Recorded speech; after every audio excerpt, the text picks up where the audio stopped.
And it is those 7 ways that helped comprise the Hiller way of really taking care of your employees. It's the circle of life.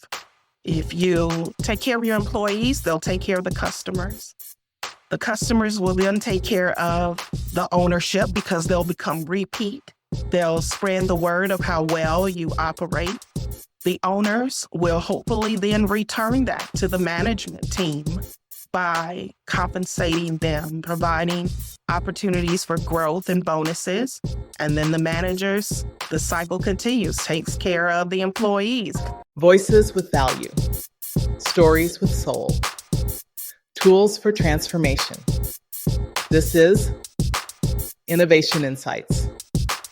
Innovate so you do not stagnate. Welcome to another episode of Innovation Insights, where we dive deep into the mind shaping the future of industries through innovation, creativity, and groundbreaking research. We believe that innovation happens in all aspects of life. I'm your host, Dr. Eulanda Sanders. Today, we are thrilled to host Dr. Jokima Hiller, MBA and CHE, who is a distinguished figure in the hospitality industry.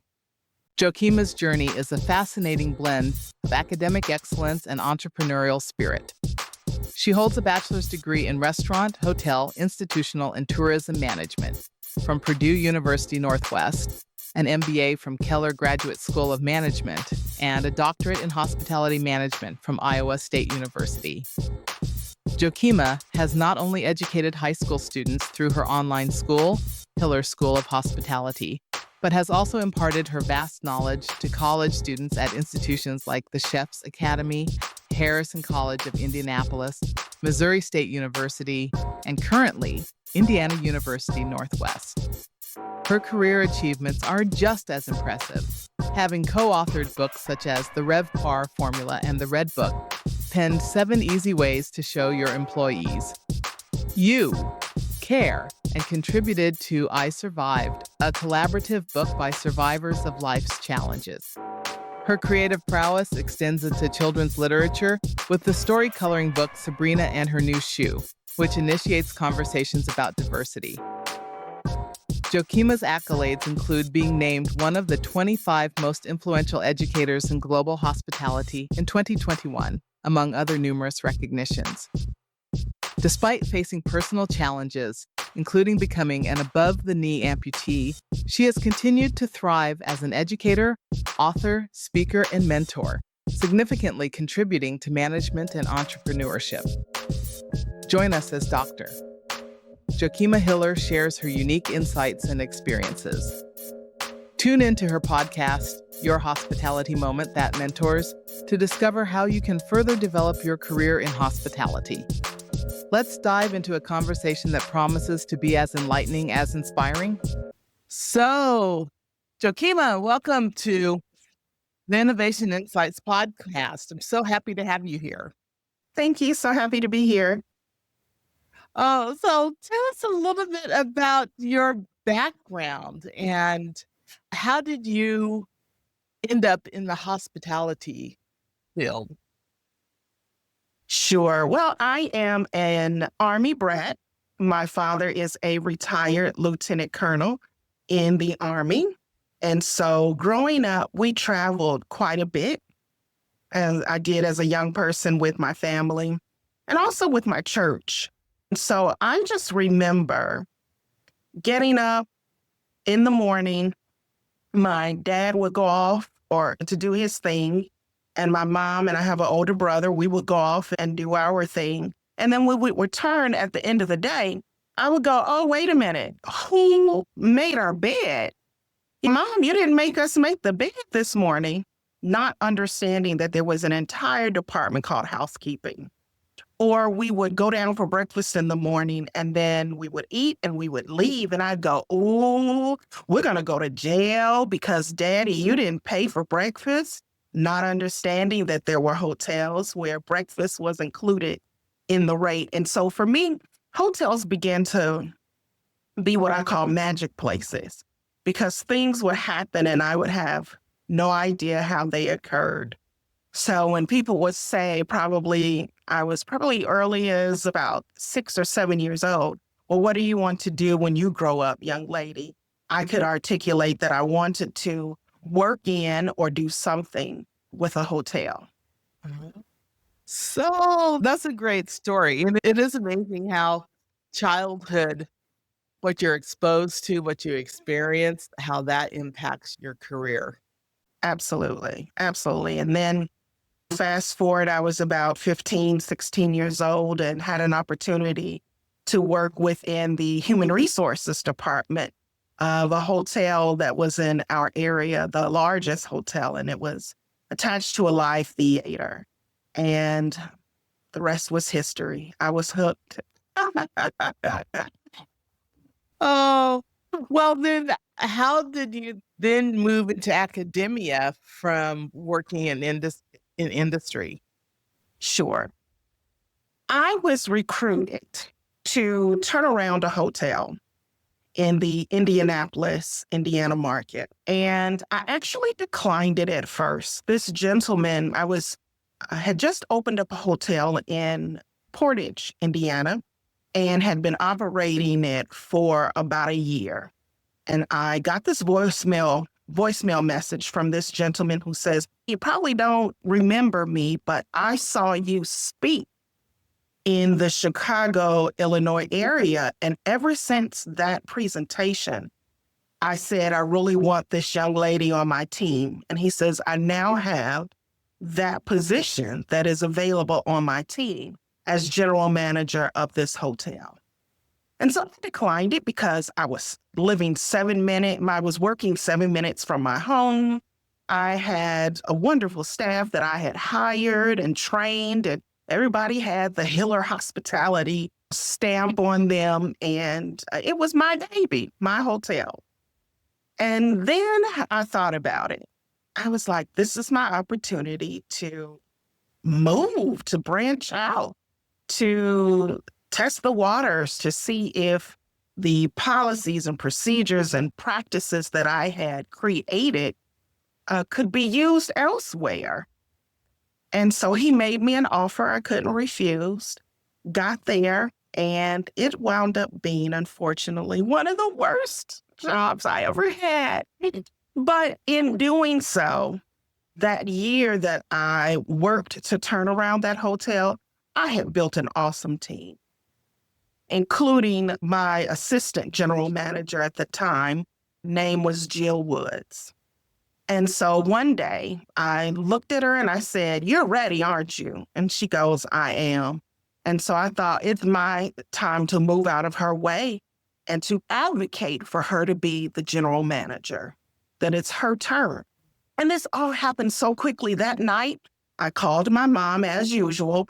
Usually I would call my mom to cry. "Oh, no, I want to come home. I can't do this." And she would say, "Honey, stop crying. This is what you wanted to do, so do it." So this particular night, I said, "Mom, I think Jill is ready to be general manager, and I need to move out of her way, but what am I going to do? This is it. I wanted to be the general manager of a hotel. Where else do I go? Where do I go to another hotel and manage it? I have no idea where my career goes next." I'd already worked for a corporate as a traveling trainer. And my mom said, "Well, baby, I think you're missing your calling." I was like, "Mom, I'm 20 some years into this. And now you're telling me I'm missing my calling?" She goes, "You're the one who thinks you need to be in a hotel." She says, "I think you need to be teaching it." And what many people don't know is that the majority of my family, on both my mom's side and my dad's side, were educators. And so it was like a little rebellion. "No, I'm not going to teach. I'm not going to teach." But let me show you how this was all divine, if you will. That night, after I got off the phone with my mom, I said, well, let me see what's out there. By this time, I had my MBA and I was searching for opportunities within education. And I stumbled across this ad online for a program director It was a culinary college who had an associate's degree in pastry arts and culinary arts. And now they wanted a bachelor's program in hospitality, and it needed a program director to operate the program. I applied that night. I had worked so hard for this last year that I hadn't even hooked up my laptop. So I had to hook up my laptop, figure out how to work the Wi-Fi and everything. And I applied for this job. The next day I got a phone call that said, when can I come in for an interview? And I said, well, I happen to be off today. I could come in today. They said, we'll see you at such and such time. Went in for the interview and left with my next job. I love it. So when I wrote my resignation letter, which was a few pages long, I wrote a succession plan that would advocate for Jill to be the general manager and that I would stay on for at least a year to make sure that I mentored and guided her and that she would be able to carry on all of the work that we had done to turn that hotel around to be operating more efficiently. So that was my entry into education as the program director for the hospitality and restaurant management program at a culinary college. That is excellent. It's just excellent. So one thing that I really appreciate that you said was moving out of the way and that you created a succession plan. And there is a time in positions that it is time to move out of the way. Would you talk a little bit more about that and then what the succession plan looked like that you did? Sure. Well, as a little girl, knowing that I wanted to work in a hotel, that was really the extent. And my dreams and goals began to get greater as I progressed in the industry. But general manager was it. I had never saw myself being anything more than the general manager of a hotel. That was like the epitome of being in the hospitality or the hotel industry. And so I'm glad that my mom saw what I didn't see to suggest to me that maybe I need to be teaching this. And I realized that's what I had been doing all along. Every position that I had in the hotel industry, I wound up teaching or facilitating orientation. I wound up being a trainer at one point for a global hotel company, traveling all over the world, teaching, in essence, employees of the hotel. And then there I was with Jill, mentoring her.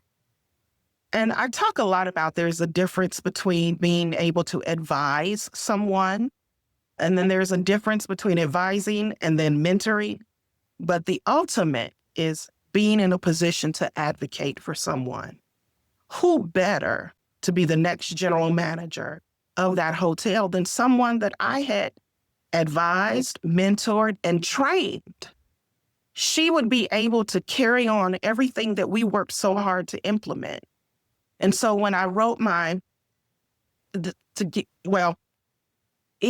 didn't just leave because of Jill. When it came time for my 1-year review with the owner, he said, I appreciate you finding my money and making this hotel much more efficient. However, none of my other hotels are making money, and so I cannot give you your bonus. Instead, what he offered me was this state-of-the-art tread climber. And so he asked me if I would accept that. And so, of course, I wanted to cry in that moment, but I held back the tears and I said, thank you. I would love to accept the tread climber. I greatly appreciate that. And as soon as I left, I began to make my resignation letter. I had never worked or was challenged so in turning that hotel around, and then to not be compensated actually for it, I knew I had to go. But I didn't want to leave the hotel hanging. So in my resignation, I wrote out a plan that included Jill as the general manager and the lessons that I would teach her I would stay on for that year, the lessons that I would continue to teach her while I was there. And she flourished and she operated it for another, I believe, 2 years. Yeah. Oh, thank you for sharing that. That's making those decisions and making sure that you're valued and moving the right direction in your career is sometimes hard to do. It was very hard. And people cringe when I tell the end of the story, which was I asked him if he would, if he could have the tread climber delivered.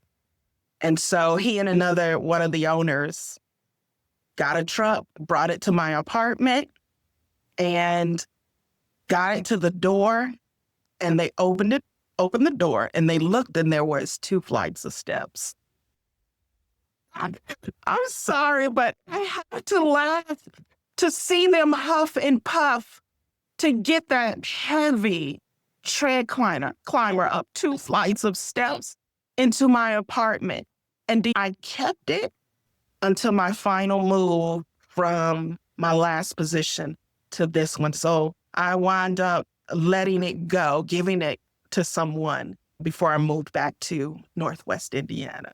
It was a sign that it's time for me to stand up for myself, Right. which I hadn't really done before. Yeah. No, that makes so much sense. That makes so much sense.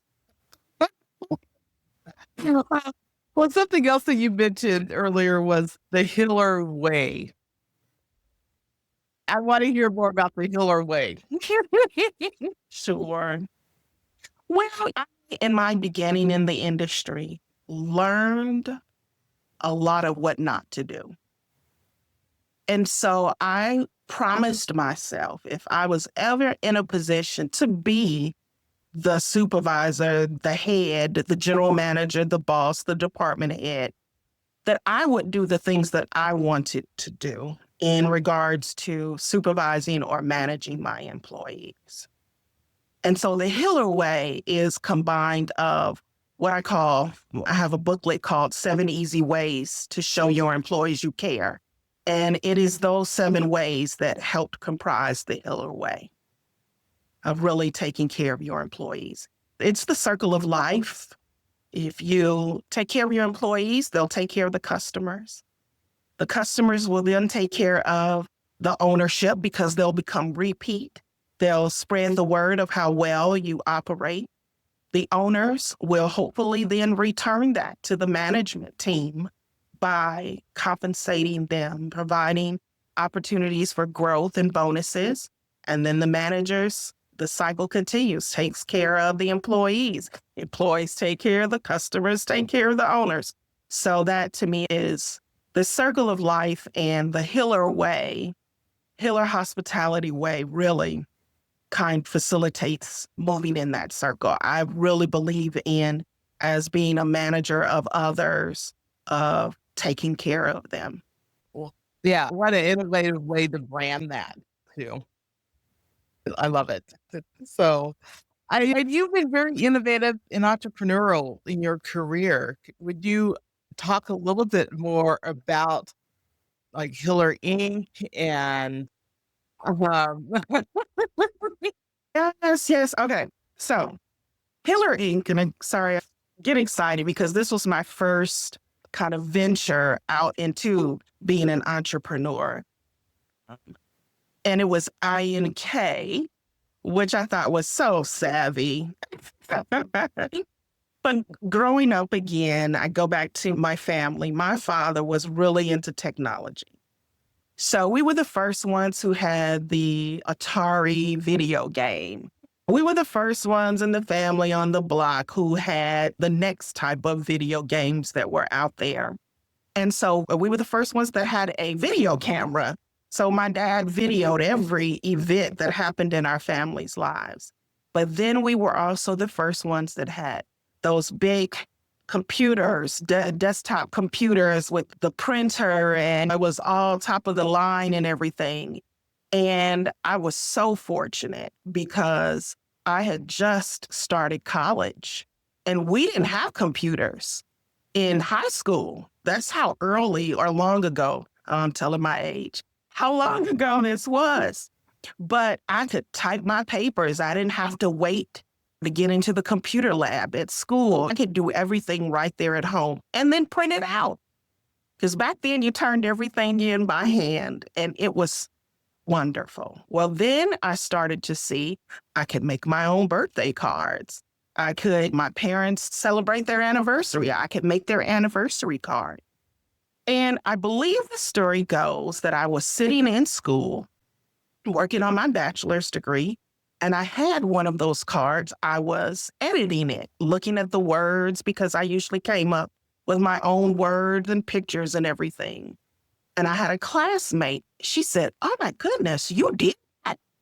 I said, "Yeah, I made it at home. This isn't professional. This isn't store-bought." She said, "Oh, this is professional. This is so clear. This is wonderful." She says, "I'm getting married. Can you do my bridal shower invitations?"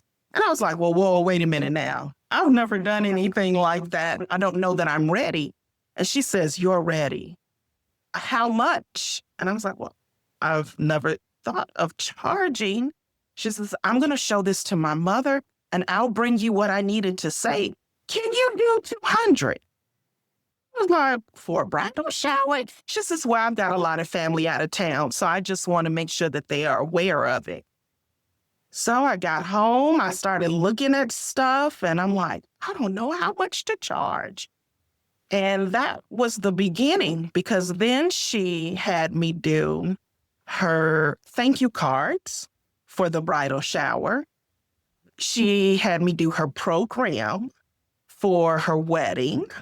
She had me do her baby shower.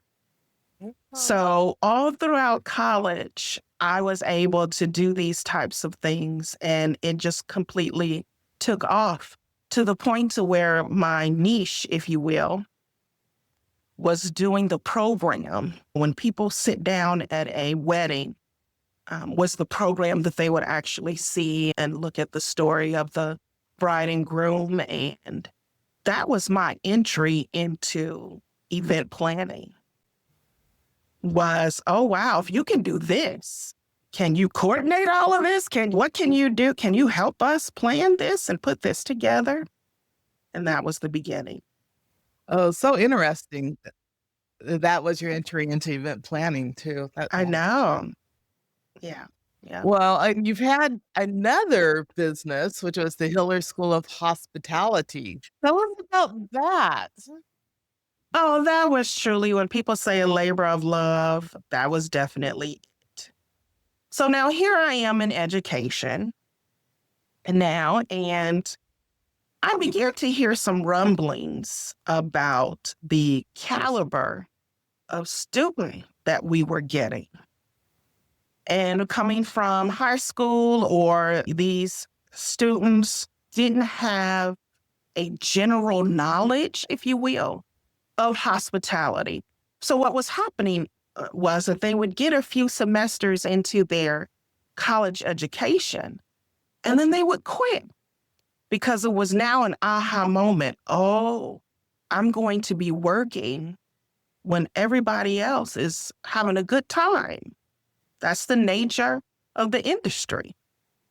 We're there at some of the most important times of other people's lives. We're working. I worked so many New Year's Eves that the first time I had it off, I didn't know what to do. So I thought, how is it that I can impact the student that decides to go into hospitality at college? Well, we need to start earlier. So I thought, how can I have classes that would introduce high school students to hospitality, the basics? And so I covered online. I worked with an instructional designer, and we created what I called the Hiller School of Hospitality. We talked about everything, or had classes on everything from event planning to lodging, operations, to restaurants and cruise ships. We covered everything. I even offered a $250 scholarship for students who would register and apply for the scholarship. So It was my baby. And I just think it was well before its time, because it was hard to get parents to invest in the fee, or I eventually started to offer it for free, but they couldn't see how their child was going to be able to learn online. But now you've got entire high schools that are online education. I would love to be able to recreate it today, but need that instructional designer, and she's off doing some other things these days. Well, how innovative. And I love that you saw a need in K through 12 education that could Yeah, impact post-secondary education or secondary absolutely. education. And ultimately the industry too. For sure, because I think if they had have gone through my classes, they could have gotten an entry-level job and have been more prepared than anyone else their age. So like I said, I just really believe it was well before its time. Oh, absolutely. Absolutely. Incredible. Just incredible. You're also an author and have authored several books, and some have been recognized with awards. Tell us about one your goal in writing books, especially Sure. Well, my initial goal was I used to grow up hearing people say, you want to hone your craft. And it didn't hit me until I realized that in order to hone your craft, you have to know it well enough to teach others. You have to know it well enough to speak on it. You have to know it well enough to be what I call an extemporaneous speaker. I have an aunt who I saw one day, who she spent many years, I want to say over 30 years in the school system. And I remember she wasn't on program one day, but they came to her and said, our speaker didn't show up. Can you be the speaker? And I saw her take out this little notepad and she jotted down some things. And they introduced her and she got up and delivered a speech that sounded and looked like she had been preparing for it for months. And it just did. And I realized that was because she knew her craft of education better than anyone else. And so to me, being an author talking about the hospitality industry is a sign that I have honed my craft. And so I think that was my original goal. But that last job that I had in the industry that really was so challenging, just so happened that Jill and I became really close friends. And I happened to be sitting at her kitchen table one day. We both at this point had moved on to do other things within hospitality. And I asked her, I said, hey, do you want to write a book? And she said, yeah. I said, have you started? And she said, no, I haven't. And she goes, well, what about you? I know you've always wanted to write a book. Have you started it? I said, no, Jill, I haven't. And we looked at each other. She went and found a sheet of paper. And in that moment, we wrote the outline for our first booklet, the RevPAR formula, which stands for revenue per available room, which is a hotel term. And we talked about our experiences in managing that hotel together, being in the trenches. We talked about how you can forge through those types of challenges and still be profitable. love it. I love it. And so you also have another book too, The 7 Easy Ways to Show Your Employees You Can Care. And what was the motivation for that book? Oh, wow. Okay. So now I'm relocated from Indianapolis to Springfield, Missouri. and I am teaching, and I'm also working on my doctorate. So I'm a little bit removed from being in the industry, but all of my colleagues are still in the industry. My students are working in the industry. And I remember it was around Thanksgiving. I had went home to spend with my family. And whenever I would go home, I would reconnect with the hotels that I had worked at and managed. I would check into the managers that were still there operating the different properties. I would touch base to students that had graduated from the culinary college. And it just seemed like every single person that I had talked to, whether they were seasoned colleagues or they were new students branching out in the industry, they said one thing to me: Miss Jokima, I love my job. I love working in the industry. I just wish the people in charge cared about me. And I remember at home with my parents sitting at, I don't know, a lot of things happen at the kitchen table. Sitting at the kitchen table during the Thanksgiving time, it just hit me and I said, what am I supposed to do with that information? Why? I'm not talking 2 or 3 people, but every single person that I had talked to during this holiday season. So we're talking double digits. It was maybe 10, maybe 15. I don't quite remember, but it was a significant number of people that I had talked to. All of them said, I want to stay. I want to be a part of the hotel or the hospitality industry. But why don't they care about me, someone who's giving their all for them, making the guest happy, making the hotel look good?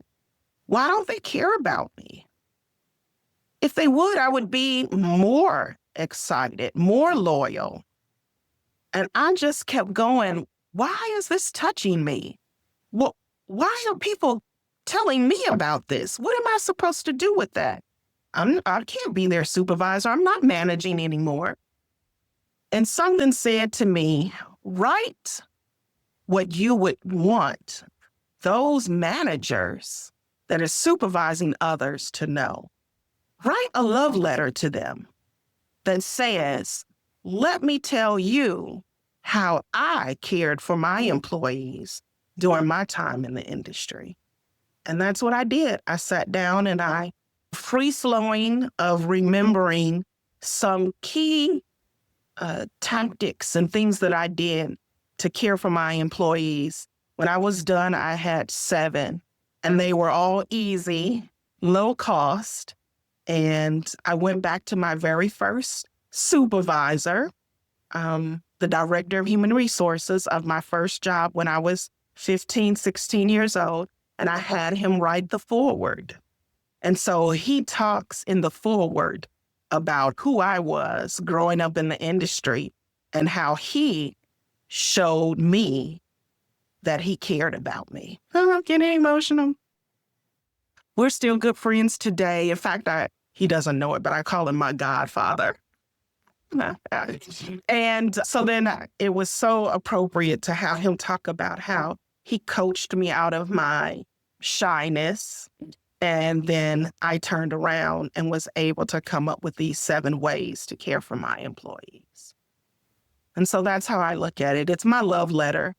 So I encouraged all of those colleagues that had come to me. I said, it's a bold move, but drop it off on their desk. They don't have to know where it came from.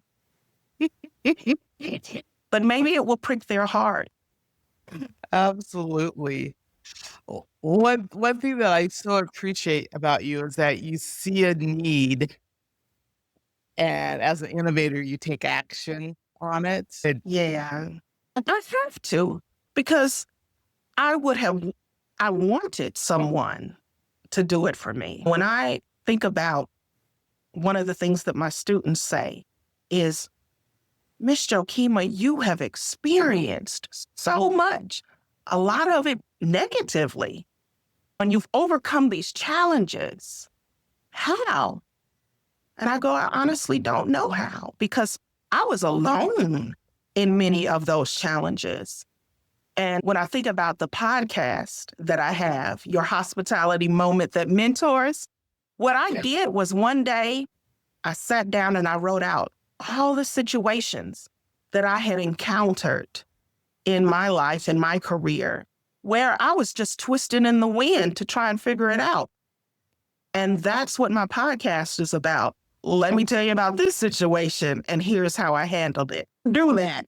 You can learn from me that, or here's how I made it through. You want to do this. So if I can help someone, I really would love to do that.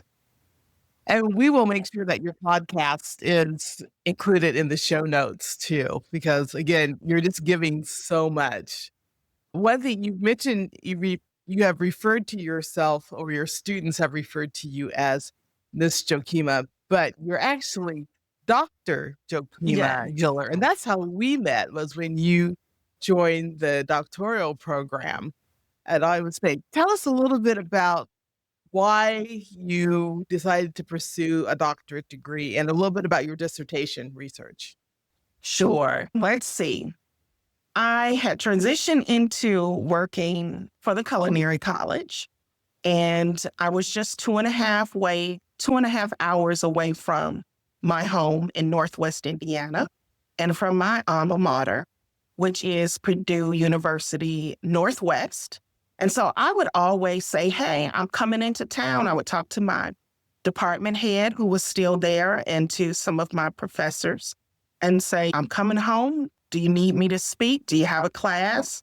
What can I do? Do you want me to do some sort of promotional video? Use my time wisely while I'm home. And so I had gone and spoke as usual, and they pulled me aside afterwards and said, if you want to teach, which you should. And I told them, I know I'm teaching now at this culinary college, but I don't know that this is my future. There's something calling me back into the industry. I think I want to be the vice president of training and development. And so they were like, you need to be in the classroom.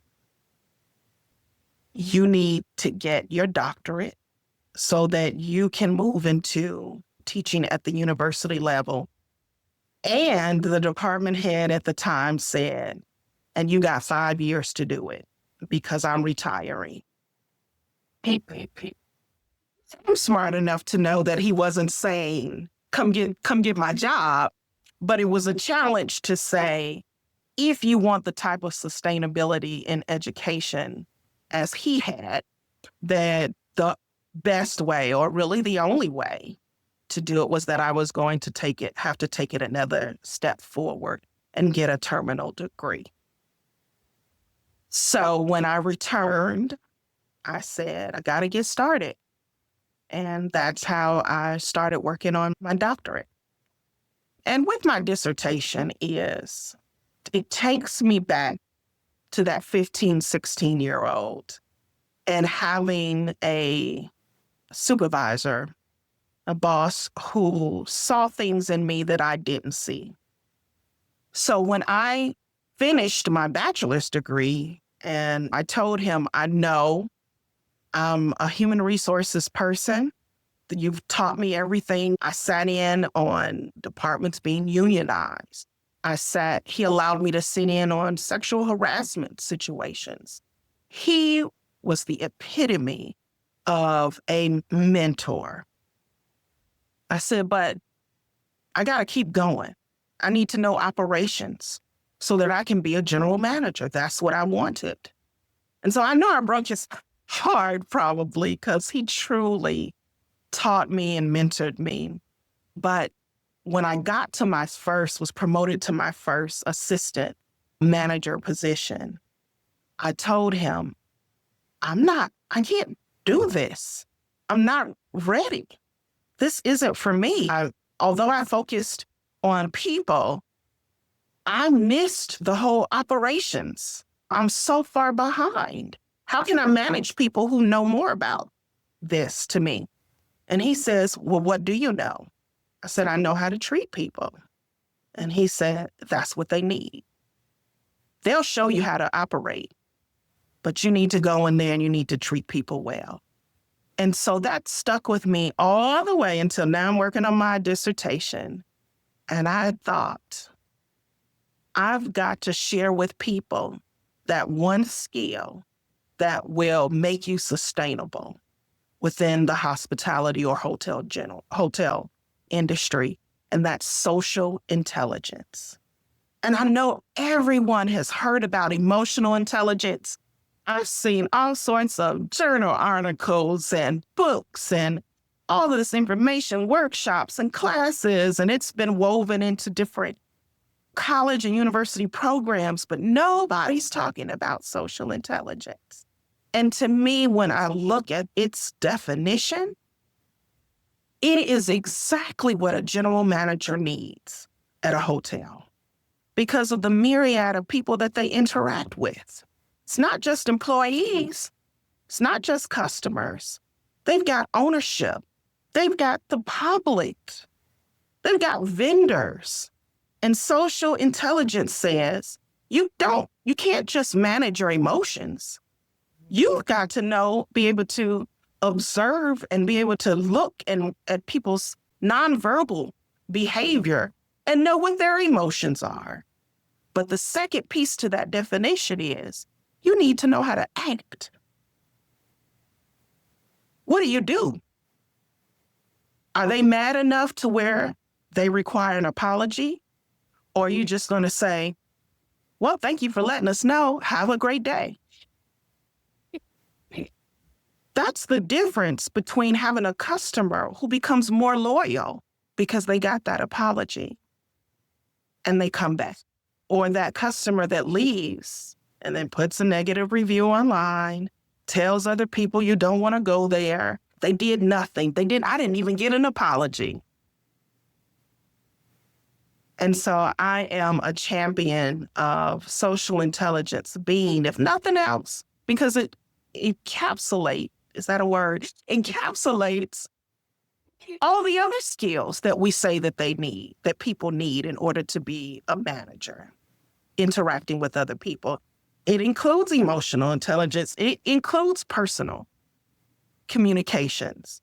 It includes how to handle problems. It includes all of that. And so that once I graduated with my bachelor's, that's what my first boss was telling me. Use what you have, what we worked on for the last 4, 5, 6 years. Use your social intelligence. And so my dissertation was on, and I can't probably remember the full title, it was so long, but what I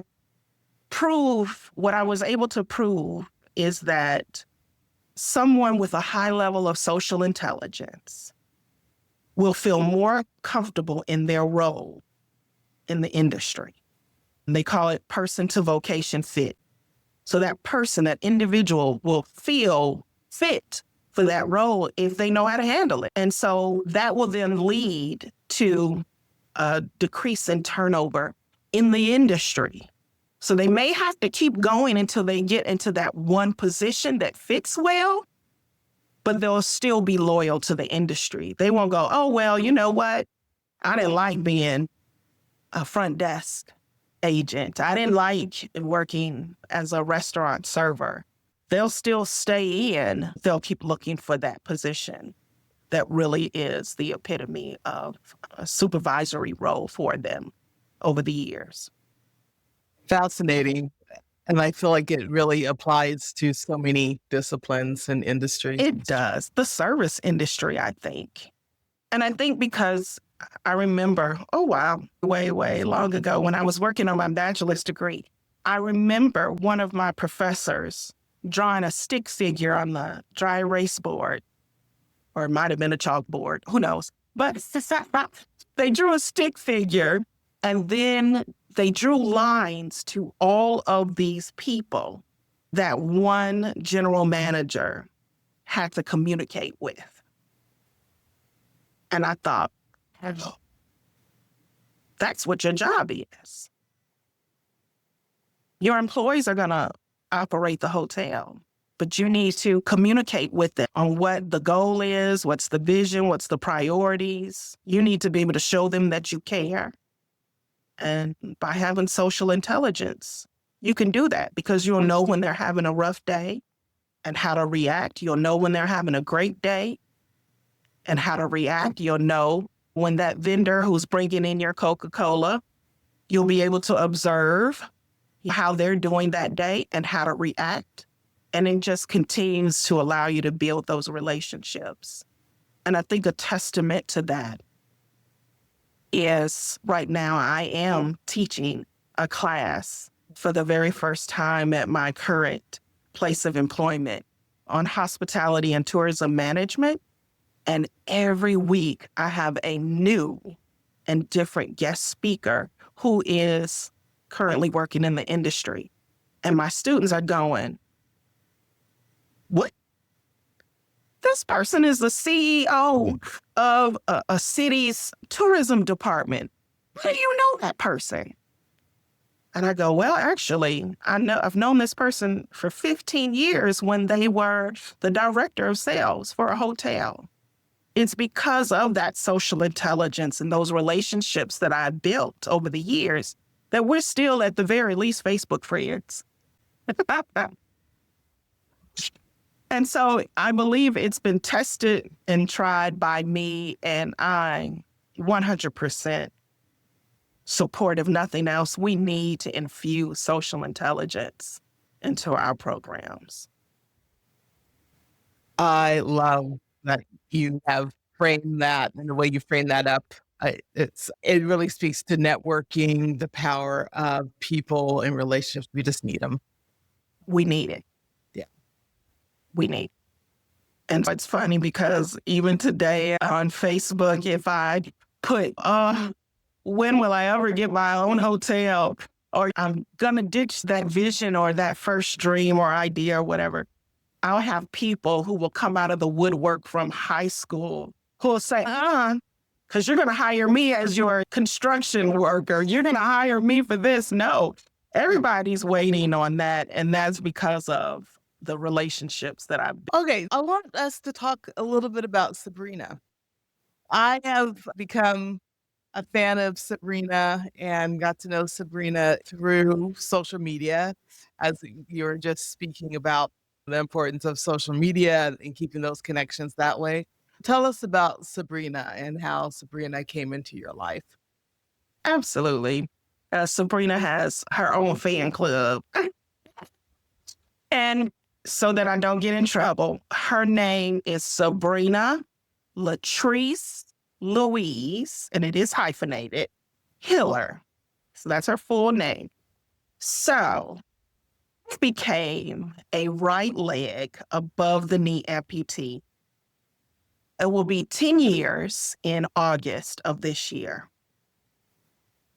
Still, I have moments where it still seems like yesterday. Absolutely, positively changed, uprooted, turned around my life. And one of the very first pieces of advice that I received from another amputee, there was this program called Peer Visitor. And so my peer visitor, while I was still in a hospital, came in to see me, and she was wearing a prosthesis. And she was walked in without any assistance. And she too was a teacher at another college. And so the idea behind it was to say, you're going to be able to get out of this hospital. At some point, you'll get your prosthesis and you'll be able to move on and continue with your life. Get this pity party over with. Okay, I'm your example that you're going to get through this. And so one of the pieces of advice she told me, she says, when you get out of here, you're going to have so many different types of medical appointments. You're going to have physical therapy. You're going to have a doctor's appointment about pain management. You're going to have a psychology appointments. You're assigned a psychiatrist once you get out of the hospital, because this is a life-altering moment And so she said, so that they don't become so clinical, you should name your prosthesis once you get it, so that they don't say your prosthetic device and we need to inspect your prosthesis, and they'll start to call it by name. And I kept that information in the back of my head. So we fast forward several months. I'm out of the hospital. I'm at home. I get fitted. I bring Sabrina home, or I bring my prosthetic device home. And my goddaughter was from out of town because I lived in Missouri all by myself. So my family had come from Northwest Indiana to visit me. And my goddaughter, who was about, I want to say she was 6 years old, said, oh, KK, I am supposed to give my prosthesis a name. What should I name her? And when I was a little girl, before I became shy, people tell me that I was quite sassy. I was a ballerina and a tap dancer. And so my goddaughter reminds me so much of who I was. She was sassy. She put her hand on her hip and she looked that leg that was green, because it's my favorite color. She looked that green leg. She was leaning up against the wall, up and down, and she goes, Sabrina. I said, okay, do you know a Sabrina? Where? I think Sabrina's like a good witch or a bad witch or something. Where you get that from? Because we don't have anybody in our family named that. Where'd that name come from? And she goes, she looks like a Sabrina. And it stuck. And it stuck. And I not only did my doctor's appointments become about Sabrina, not only did they use it, but if I had an appointment where I didn't wear her, they were asking, well, where's Sabrina? I'm like, come here for me. You ready to take my blood? And you asking, where is this Sabrina? You do know she's sick, but I think the epitome of it was that not only did my doctors and physical therapists and all of the clinicians that were in my life at the time latch on to that, but so did my family and my friends and my social media contacts, my church family. And that's when I really knew I was onto something. I was sitting at church one Sunday and I was still using a walker. And so I would sit on the aisle and I would put my walker in between me and the next seat. And so I would get there early so people wouldn't have to step over me or anything. And I remember seeing this lady run from across the church and she was yelling, Sabrina, Sabrina. Now, there is another lady at our church named Sabrina. So I thought for sure she was going after her. But she crossed the entire church, came and stood next to me and looked over at my leg and said, just here to see what show Sabrina had on today and to make sure she was okay. It was like, I don't even know this woman. But she knew Sabrina and knew that Sabrina liked to change her shoes up and look nice and cute. And she said she just needed to make sure Sabrina was okay. And I said, thank you. And I want to make sure that people know how important that was, that my community embraced her. Because honestly, between Sabrina, my psychiatrist, and God, and my community, that saved my life. It really did. Sabrina was my buffer. When I felt my worst and had my worst days and thought about how, I could just run off the road, or how nice it would be to overdose on all this pain medication and stuff that I have, or how about getting hit by a train, or I just want to be put out of my misery, I would channel who I used to be, that sassy girl, and my goddaughter through Sabrina. And it gave me life. It gave me my life back. And now I can't get rid of her. Sabrina is the star in the family. Thank you for sharing that and being vulnerable and sharing the impact and how this is another example of innovation and how to innovatively take something that's inanimate, but use it to help facilitate self-care. Absolutely. It has allowed me to have conversations with people that you never would have had. And I struggled with returning to work and getting back out there because I was fearful that people would then look at me as, oh, there's that handicapped lady, versus here is this hospitality educator and profession. Because I had worked a lifetime honing my craft. I've got books. I've been through the trenches. I've cleaned 16, 26 rooms in a day. I've paid my dues. And you mean to tell me now all of that's gone because I now am someone with a disability? So I held on really tight to not letting my disability be in the forefront.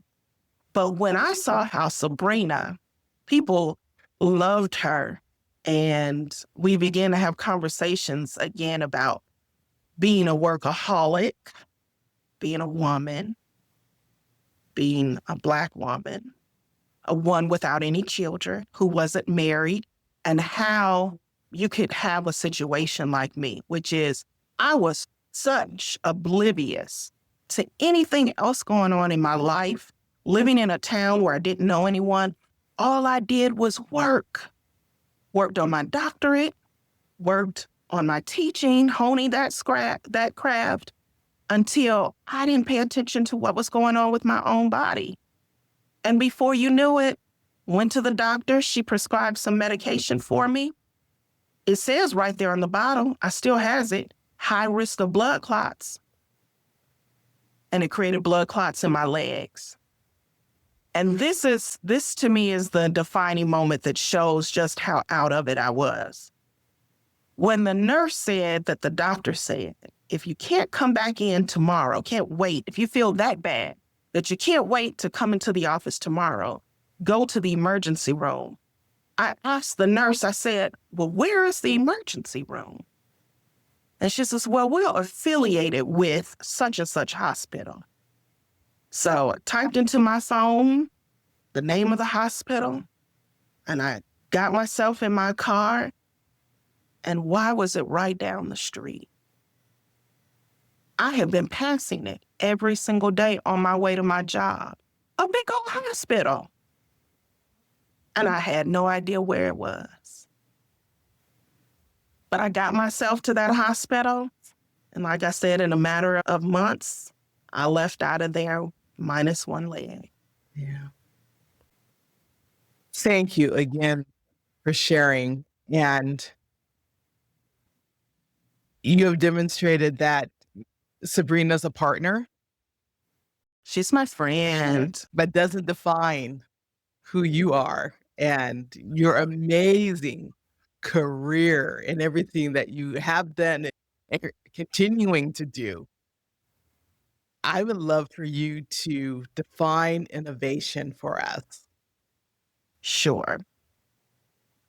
For me, I think, and I will say that oftentimes when people use that word, I think that's not me. But as I look back over my life and my career, to me, innovation is being able to take something that is usual, common, everyday, normal, and to add something unusual to it. An unusual idea, an unusual take, an unusual component, task, put it in an unusual environment. And that is innovative, because if it's usual and normal, how would you be able to get that unusual out of it? You've got to be able to see it and have that vision. And I think that is what happened really with Sabrina, who, by the way, she would not be my friend anymore if I didn't tell everyone this. She has her own coloring book. Oh, yes. Oh, yes. I did see that. I did see that. And we'll make sure that's also linked in.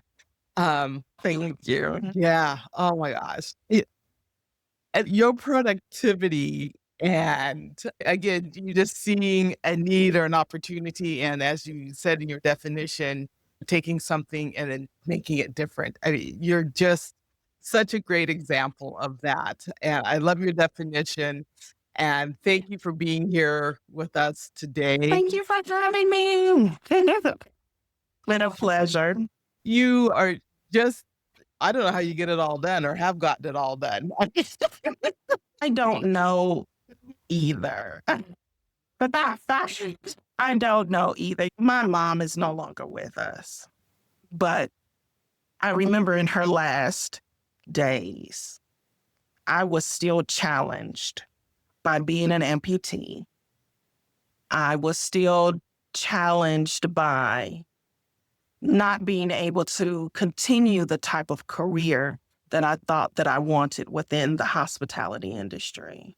I was challenged by, I think I used to say I looked like an alien with a prosthesis. And so I thought love, getting married, having a family was not in my future. And my mom said to me, baby, hold on. Because she knew that I know people look and they go, how could I have had these thoughts? But suicide was such a prevalent thought in my life. And so she told me to hold on, that better was coming if I just hold on. And so I've been holding on. I've been holding on. You have been. You have been. And you have upcoming nuptials too, don't you? I do.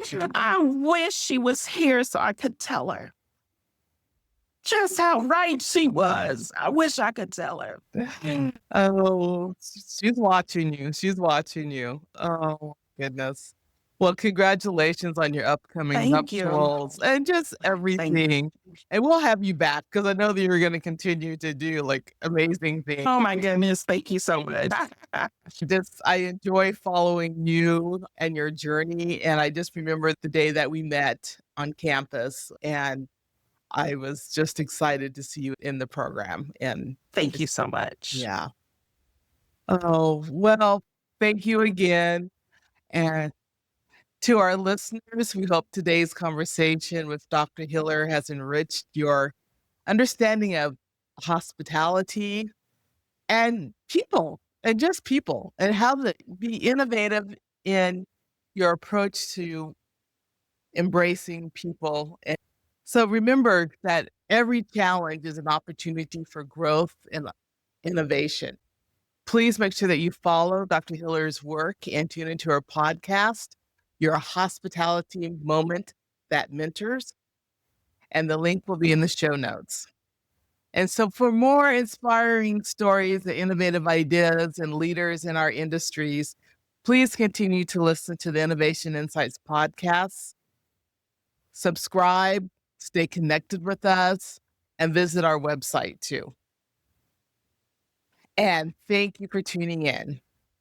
As I always say, keep innovating, keep dreaming, and keep making a difference.